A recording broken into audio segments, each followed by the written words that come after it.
Hello, hello, hello, everybody. It's your girl Ashley, the amateur expert, and I'm coming to you live for I think it's our 34th show. And I have a special guest, Ashley Combs, and we went to UConn together, so I'm excited for you guys to hear her journey. So, if you don't know, the concept of the show is to learn about people's career path. I asked them about their idea of success when they first started out, what their idea of success is now, and the tips and motivators that they use along the way. So Ash is in the room, so we're going to get started.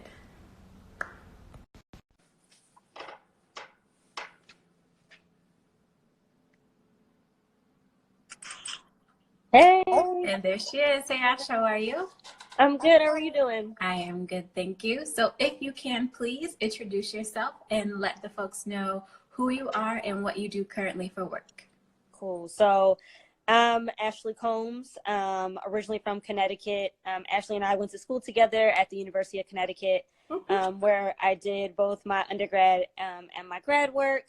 And what I do currently for work now, basically I work in the sport industry, and I work with a number of professional basketball players to help handle their day-to-day off-court lives, whatever that entails, all of it. That's what I help to do for my guys. Awesome. So Ash, can you tell me, please, what did you want to be when you were a little girl? So I didn't have an exact thing that I wanted to be, but I have literally always wanted to work in the NBA. So always loved basketball, always loved players. And so that's all I ever wanted to do was figure out a way to be able to do that full time for a profession. That's awesome. So what was your idea of success when you were sort of thinking about wanting to do that when you were younger? I think my ideas of success were probably pretty silly, and they probably went for a long time, but I wanted to be a director. That was the highest level I thought I could achieve. And then I think the other things, I wanted to drive a nice car. I wanted to always look nice. I wanted to have a big home. Yeah. So those were the things that I was sort of able to envision as somebody who had no real understanding of what the industry looked like, what the work would take. It was just honestly, I just want to be popping. So, that was my vision of what success was early on. And even honestly, even coming out of school, for a long time, when I thought about success, it looked like monetary things and not other things. Yep. Okay. And so how did you, well, obviously you sort of stayed on track. So can you just tell us sort of how you decided on maybe the school that you were going to go to and just sort of how you made your journey to what you're doing now? Yeah, it's actually a really relevant question, how I picked the school that I was going to go to. So I applied to Connecticut, obviously, but when I was in high school, I had this thing about Philadelphia. So everywhere else that I applied was in Philadelphia. St. Joe's, Temple I applied to, and Villanova I applied to and wanted to go. That's where I was going to school. Okay. And so my junior year of high school, UConn won a national championship. And I loved the team, was following them. And so when I was a senior and went to do my visit and I got to the campus, I was like, cool, if I get in here, this is where I'm going to school. Okay, nice. So that's how I chose Connecticut. What was the rest of the question? And then how did you decide, or what was your journey as far as you wanted to work in the NBA? How did you decide how, what, where, the degree you chose, and just sort of what was your trajectory there? Yeah, it was a little bit challenging, right? Because first of all, first generation college student, so didn't have anybody else really to tell me how to navigate that part at all. Lots of love and encouragement, but no real direction on how to figure that out. And so when I showed up on campus, I knew somebody on the coaching staff at UConn actually, and asked them about how to get involved, but they were a lovely person. They didn't really help me to figure it out at first. Okay. So honestly, the first couple of years at Connecticut, it was just this is what I want to do. I was saying it to people, but I don't think I had any real relevant experience until I was a junior, because I figured probably should get this figured out. So at UConn, I did a few things. I worked in athletic marketing. So when you go to games and there are people doing promotions on the field, I was doing that. I was doing fundraising in athletics. And I ended up meeting somebody who introduced me to someone who introduced me to a guy who's my mentor even now. Okay. And so I was just talking to him about how I love being in basketball and it's really what I wanted to do. And so that first year, he just gave me some like opportunities just to work with him. And then from there, got opportunities to be introduced to more people in basketball. And then as a senior, it's my first year working in basketball, which is kind of crazy. It's my first year as a manager, which like by the time you're a senior, they don't take new managers in basketball. But they did, and they let me be a part of it. So I did that. And then I decided to stay on at Connecticut for 2 more years for grad school, primarily because I thought that the work experience was what was going to be most important to me as I look, post school. And I knew that I'd get the best experience continuing my education and also my experience working in men's basketball. And so what was your undergrad degree in? Were you specific in even that as far as your degree is concerned? Yeah, so not an undergrad. I think to get in the sport management program, you had to have like some business level prerequisites. I was not there, like academically not strong in that area. So I majored in communications, which was great actually, and really helped me out, over the years. But I also, and I don't even, it's so funny because this time passes so quickly. I don't even remember how I got to know the professors in sport management, but I did. Okay. And so I ended up during undergrad, like they like allowed me, honestly, as a favor to enroll in some of their courses. Oh, wow. So I did some sport management courses during undergrad and then built those relationships, which really helped me to get into grad school and work with those same professors during my graduate studies as well. That's awesome. And my grad degree is in sport management. Okay. And so how did you, did you end up working in the NBA? Yep. So after grad school, I took an internship in San Antonio with the San Antonio Spurs. So I interned with them for like 10 or 11 months and then stayed on for 2 more seasons after that. So with them, I worked primarily in their community relations department. So it was just creating community platforms for both the Spurs, but then also we had a WNBA team and a minor league hockey team where I actually was doing a lot more of leading on projects and programs. That's pretty cool, Ash. And so what is your idea of success now? So my idea of success now is definitely different. I certainly still like nice things, so that part hasn't gone away. But really, to me, success is just about like doing what you want to be doing in your life, pursuing your passion, and also really focusing on like joy and happiness. I think so much of the conversation that I hear around like your profession is like, I'll sleep when I'm dead and grind, grind, grind. And that's just not really like how I like to operate. Certainly my job, takes quite a lot of time. I'm always on. I travel a lot. But when there's opportunity for rest, I'm always taking it. Where there's opportunities just to enjoy my life, I'm always taking those opportunities as well. So for me, it's about really enjoying this work that, you get the opportunity to do and doing it with great passion, which in order to be able to do that, there has to be sort of that rest that goes into it as well. For sure. So this is not a question that I've given you before beforehand, but Okay. how do you feel, or do you feel that being a female in your industry has helped you, hurt you, or have you felt any, advantages or disadvantages because of you being a female? Yeah, I mean, I think early on it felt like there were some advantages because the work I was doing was community specific. And I think that people think like that's an area where women should be in sport. But even getting where I am now, first of all, where I am now, the company I work for, I also interned for in between my grad school years. So I knew the folks here, I knew our leadership here. But the work that I do is so specific to players. And I work a lot, honestly, right, with African-American players. Some of my players are not.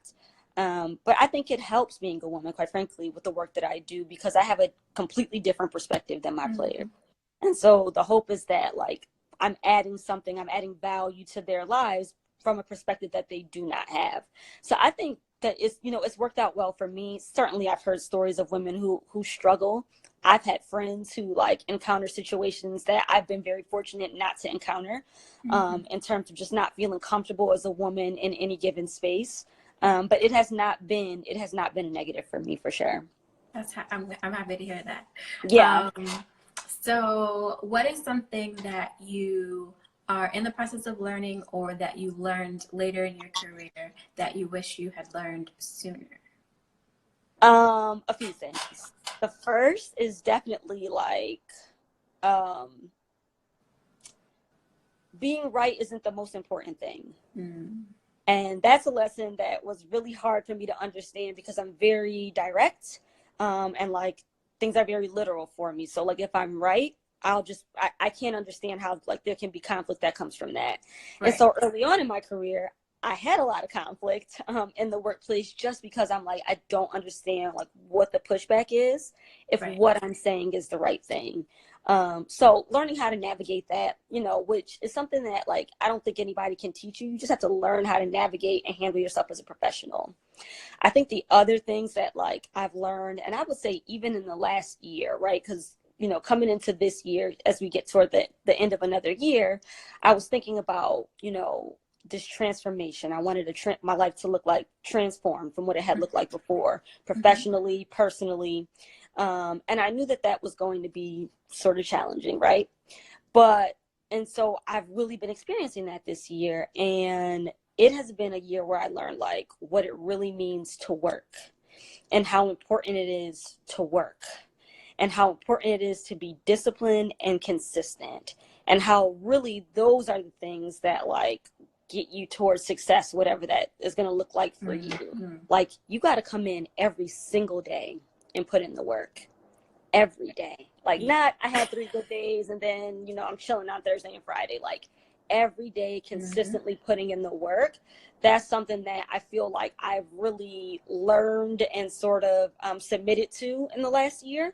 And so it's serving me well. It's hard, really hard. But I think like those are the things that have sort of helped me in the last few years of my career and the things that I think will help to propel me as I continue to move forward and move up. So you had mentioned that you wanted to early on be a director. Is that still a goal of yours or have you pivoted? And if so, no, why? I mean, like you learn that like titles aren't as important as you think they are. I still, am hoping to get to that level, hopefully sooner rather than later. And then beyond, like that's certainly not the end all and be all. But beyond titles, I think what's really important to me is like having the opportunity to build things, right? Like I work with players and a lot of times what we're doing is having conversations about what they want to accomplish in their lives. And then I really have the pleasure of being able to build those things with them and for them. Right. And so I'm more interested in making sure that I'm serving players well at a high level, making sure that I'm representing my company at a high level. Because I work for a great company and one that's certainly an industry leader. Right. And making sure that we're building excellent things and things that are going to be sustainable are the things that are much more important to me than whatever my title is. Okay, that's good to hear. Someone asked, T, what advice would you give to people who are lacking drive because they're unsure of which career path to pursue? Yeah, I mean, the way that I sort of figured it out was just by trying different things and also by having a lot of conversations. So I would recommend, like, if there's some things that you think you might be interested in, find some professionals in those areas and talk to them about what their paths look like, how they got there. I am constantly connecting with other people, other women, a lot, other Black women specifically, about how they've navigated their specific industries. Because I feel like I just have a lot to learn by watching folks who have already come before me. And so, doing the research, figuring it out, seeing if you can get some volunteer opportunities. From my perspective, I did community stuff a lot because I knew I could do community stuff. And I still do that quite a bit with my players, but that's not really what I wanted to do. I did fundraising. I don't actually enjoy fundraising, but all of these things are things that I learned because I've had conversations or I tried things. So just try some things, find some people to talk to in your industry. A ton of young people who have an interest in working in sport, who have an interest in interning in my company, send me a note on LinkedIn. And as often as I can have conversations with them, I do. And so I say that because you'd be surprised, like how many people will say, yes, I'd absolutely be willing to talk to you about my path and what I've done and that kind of thing. That's awesome. And so what are some tips and motivators that you've used along the way in your career? I'm really like, I'm sort of hard on myself. So I don't need a ton of outside motivation. Like if something is not right, I'm always looking to fix it. Mm-hmm. But like I said, I read articles about like, and there's some people who like, I know you love Felicia Butterfield Jones. Love her. Love, follow her, look at everything that she does. There are a number of women like that who I know, who I've met, who I'm just watching from afar, who I read every single article that ever comes out about them. Like I'm just constantly looking to get as much information as I can. I also listen to a bunch of podcasts. I just like listening to podcasts. I like listening to people talk. So I try to listen to more business related podcasts or women's empowerment podcasts or how I build this, like stuff like that, just where I'm like learning about entrepreneurship and things like that. And I read a ton. If there's a topic that I feel like I'm not strong in, then I will find a book for it. Earlier in the year, it was strategy. So I read this book. I'm going to look for it. It's right there. Playing to Win. I'm looking at my bookshelf. Playing to Win. A great book about strategy. I've read books about like leadership because my team grew this year. So in addition to handling players, I oversee a couple of the young women who work in our office, in our West Coast office. So I wanted to make sure that I was equipped to lead them well. So I read books about that. I'm really good with players. I wasn't always as strong at like marketing and being creative. So then like I would get some books about like marketing and how to like think creatively. Like, so I read a ton to just try to help me get like whatever skills I feel like I'm lacking. That's what I do. That's awesome. And so where do you see yourself in the next 5 years? Ooh, that's a question. I don't know. Like people ask me that question a lot. And I think for a long time, probably up until like a couple of years ago, I was putting a lot of pressure on myself, a lot. And it just wasn't working because I was putting so much pressure on myself to figure it out. What I really like doing is serving players. It's, when I said I wanted to work in basketball, that was really it, but I just didn't know like what that could look like. Right. I love serving players. I hope to do that for as long as I can. Like however I can. And I think that the cool thing about sport, and when I say players, I'm talking about basketball players specifically. I work for an agency now. There are people who work at teams. There are people who work in college. There are people who work at sneaker companies. Like there are a bunch of different areas where maybe I could take it. And that's it. That's encouraging to me. Like, so I won't ever feel like I'm getting stuck. But right now I love the company that I work for, which is important. Yes. Because the company I worked for before, industry leader, wasn't a good fit for me. So, I knew that wasn't always going to last. And before that, when I worked in basketball at UConn, I always felt like this is a temporary thing and then I need to move on. You know what I mean? So I feel really fortunate to be in a place where we're doing excellent things. And that's important to me too, right? When we talked about like what success looked like for me, I really enjoy working at a place that's excellent, that's regarded as being excellent, that has a track record of doing our very best. You know what I mean? So who knows what happens in 5 years? Who knows? But I am certain I'll still be in basketball because love it, always have. And I'm certain I'll still be working with players. That's awesome. And it seems like to me, just listening to you in this show so far, that you are very introspective. So it seems like you know when to pivot, you know where to stay, you know how to like strategize for yourself. And I think that's so important.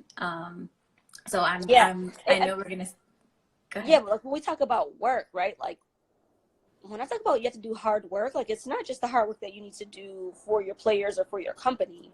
It's the hard work you need to do for yourself. Like, and so that's why I say the woman I report to, we're always talking about how like I'm fairly easy to manage because I self-correct. She doesn't have to tell me if something needs to be fixed. I know when something needs to be fixed or when I need to get better in a particular area. So that hard work extends to also working on yourself and making sure you're your best as you're trying to grow in your career and in your life. So, okay, I have an interesting question then. So Hmm. so you said you're easy to manage, right? I think so. I think Be- so. I Well, think I so. mean, and I don't doubt that you are. No, I was Um, really talking to myself just then. Like, I think so.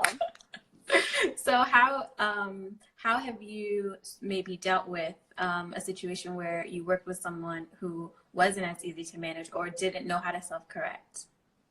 That's a really challenging thing for me. And quite frankly, it's the reason why I was picking up so many books this year to figure it out. Because, if I had to think of like a flaw, right? Like something that I'm just not really good at, I really have a hard time. And I've had like clients say it to me, I've had like friends say it to me, and they mean it lovingly. I expect people to show up how I show up. Mm-hmm.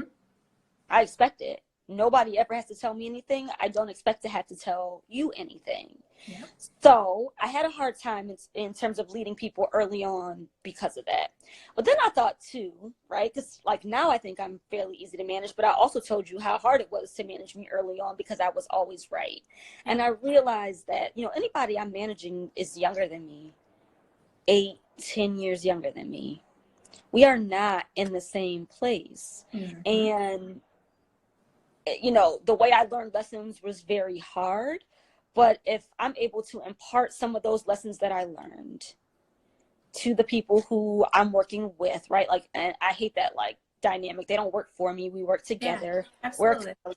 But if I'm able to just impart that knowledge, I think that goes a long way. That's one.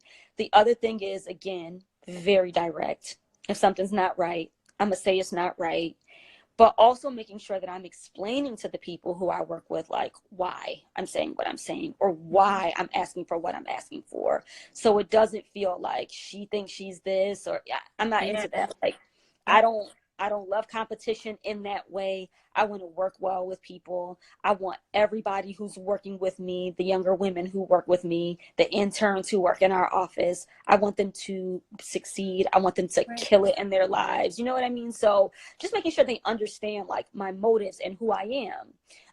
And I try to be a little bit softer in the way that I approach things because I want it to be received well. But I also Of really, course. I really try to just stay true to who I am. Like, Mm-hmm. I when I took on a greater role this year, and there was a time when I was thinking, man, how would so and so do it? A woman who worked with us previously. And as soon as I thought that thought, I thought, that's not it. They asked Mm-hmm. you to do it. You know what I mean? So do it your way. Yep. And so I've been constantly working to figure out how to do things my way, but also in a way that's well received, and that gets folks motivated to do what we do, which is serve players. That's what we do. And so I don't want anything getting in the way of how we serve them because that's our responsibility to them. That's awesome. Great answer. And so my last question for you is Yeah, if you could please share with yeah. me a random tidbit of information. I call myself the amateur expert and claim to know a little bit about a lot. So if I can add something to the cup today from Ash Combs, I would appreciate it. This was the hardest. I've been sitting here all afternoon, like, I don't know. Like, I mean, I read a ton or whatever. So I work on a lot of things. And one thing that I do a lot is like try to fill up my knowledge cup on things that are important to my players. And so one thing that's kind of important to a couple of my guys is wine. They drink wine. They're learning about wine. They're like basically like low key trying to be sommeliers. So, so we spend a lot of time on Wafting. that. I mean, it's just so much. But one thing I learned, because we're spending a lot of time around vineyards and stuff as well. One thing I learned is like it takes about 700 grapes to make a bottle of wine, which I thought was interesting, particularly because I know the grapes are not like the size of like the grapes that we eat. They're much smaller. So Mm-hmm. anyway, that is my tidbit. 700 grapes 700 to make grapes a to bottle make. of wine. I was trying to keep it light because all my other stuff is like super No, like, that's good. That's good. I yeah. appreciate that. And again, I want to say thank you for doing this show. You've been very Nice. insightful. If you could just let folks know where they can find you on LinkedIn. So maybe if they have any further questions about breaking into the industry that they can reach out to you. Yeah, Ashley Combs, based in LA. You guys can also friend me on Instagram too. I'm a little like cagey about my Instagram, but really for no reason. It's totally fine. Ash Combs on Instagram. If you guys have any questions, happy to answer them there too. Awesome. Thanks, Ash, and I'll post all the info in the show details. All right, sounds good. Have a happy Thanksgiving. Thanks, Ashley. Same to you. Thanks. Bye. All right, bye.